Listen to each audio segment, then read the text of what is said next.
Power Grid corporation limited દ્વારા સુરત જિલ્લા ઓલપાડ અને હાંસોડ તાલુકાના ગામડાઓમાંથી પસાર થશે તે અંગે અસરગ્રસ્ત ખેડૂતો સાથે મળીને ચર્ચા વિચારણા કરી આગળની રણનીતિ કરવા માટે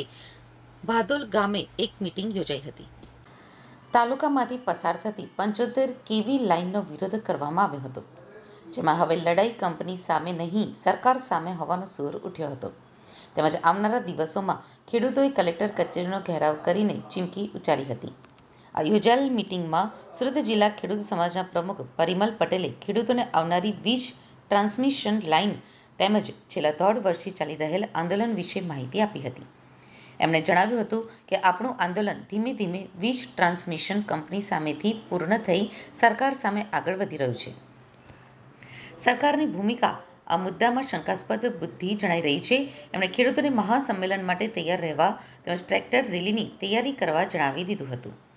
ગુજરાત ખેડૂત સમાજના પ્રમુખ જયેશ પટેલ દ્વારા ખેડૂતોને સંઘે શક્તિ કળિયુગે વાક્ય યાદ રાખી અને અનુસરવાનો સમય આવ્યો હોવાની વાત કરાઈ હતી। તેમણે આક્ષેપ કરતા કહ્યું હતું કે કેન્દ્ર સરકાર તેમજ રાજ્ય સરકાર જ્યારે અદાણીને ફાયદો કરાવવા બેઠા હોય ત્યારે સંગઠિત થઈને લડવું એ જ એકમાત્ર વિકલ્પ રહ્યો છે। સરકાર ગમે તે પક્ષની હોય, પરંતુ ખેડૂત સમાજ હંમેશા દુઃખના સમયમાં ખેડૂતોની સાથે ઊભો રહ્યો છે અને હંમેશા ઊભો રહેશે।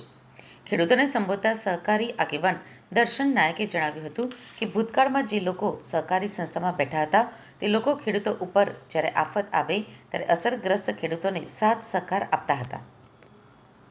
પરંતુ હાલમાં મેન્ડેટથી ચૂંટાઈને આવતા સહકારી સંસ્થાના આગેવાનો ખેડૂતો ઉપર આફત આવે છે ત્યારે મૌન સેવીને બેઠા છે। ખેડૂતોએ આવા આગેવાનોને ઓળખી લેવું જોઈએ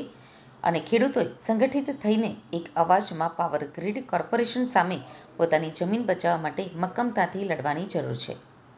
દક્ષિણ ગુજરાતના ખેડૂત સમાજના પ્રમુખ રમેશ પટેલ દ્વારા જણાવવામાં આવ્યું છે કે જ્યારે પણ પાવરગ્રીડ કોર્પોરેશન કંપનીના અધિકારીઓ ગામમાં પ્રવેશ કરે ત્યારે કોઈ પણ ખેડૂતોએ પોતાની જમીનમાં પ્રવેશવા દેવા જોઈએ નહીં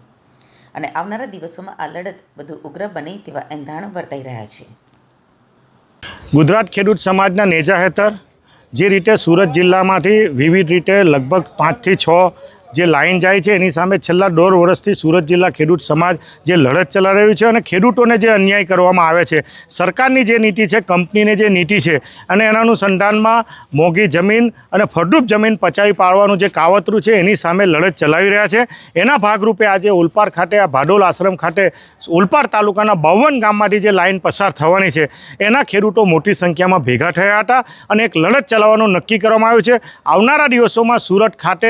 ખેડૂતોને ટ્રેક્ટર રેલીના સાથે સુરત કલેક્ટર ઓફિસનો ઘેરાવ કરવાનો લગભગ 10 થી 15 હજાર ખેડૂતો સુરતનો આજે આવનારા દિવસોમાં ઘેરાવ કરવાની રણનીતિ નક્કી કરવામાં આવી છે અને એના ભાગરૂપે આયોજન કરવા માટે આવતા રવિવારે બારડોલી ખાતે સુરત જિલ્લા ખેડૂત સમાજની ઓફિસે સમગ્ર દક્ષિણ ગુજરાતના ખેડૂતોને ભેગા કરીને આગેવાનોની એક મિટિંગ બોલાવીને આવનારા દિવસોમાં કંપનીના ટાવરો ખેડૂતોના ખેતરમાં ઊભા ન થવા દેવામાં આવે અને સારામાં સારું વળતર મળે એ માટેની રણનીતિ નક્કી કરવા માટેની મીટિંગનું આયોજન કરવામાં આવ્યું છે।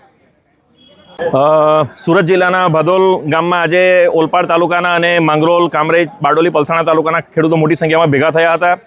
ખેડૂતોમાં એક આક્રોશ છે કે જ્યારે કલેક્ટરે અને એઝ અ ડિસ્ટ્રિક્ટ મેજિસ્ટ્રેટ અમને એક ફોર્મ્યુલા આપી છે અને એના અનુસંધાનમાં પાવરગ્રીડ કંપનીએ જ્યારે અમને પેપર પર લખીને આપ્યું છે કે આટલું વળતર ચૂકવવા પાત્ર છે અને જેના આધારે ખેડૂતોએ ફાઉન્ડેશનના કામો થવા દીધા છે, આજે એ વાત ફરતી જ્યારે પાવરગ્રીડ ફરી જાય છે અને સરકાર પણ મુક્ત દર્શક બનીને જોયા કરે છે કે સુરત જિલ્લામાં જ્યારે આટલી મોટી અરાજકતા સર્જાઈ રહી છે, પાવરગ્રીડને હુકમ કલેક્ટરનો મળ્યા પછી પોતે છાપીને આપ્યા પછી જ્યારે પોતાના વળતરમાંથી ફરી જાય છે તો ખેડૂતોમાં એક આક્રોશ જોવા મળ્યો છે કે સરકાર શું કરે છે। જ્યારે પોલીસ 1.5 વર્ષ પહેલાં માંડવી તાલુકાના વીરપોર ગામે ઇલીગલી પહોંચીને પાવરગ્રીડને સપોર્ટ કરતી હતી ત્યારે પણ સરકારની ભૂમિકા શંકાસ્પદ હતી અને આજે પણ જ્યારે collector as a district magistrate જ્યારે હુકમ કરે છે અને એ બધી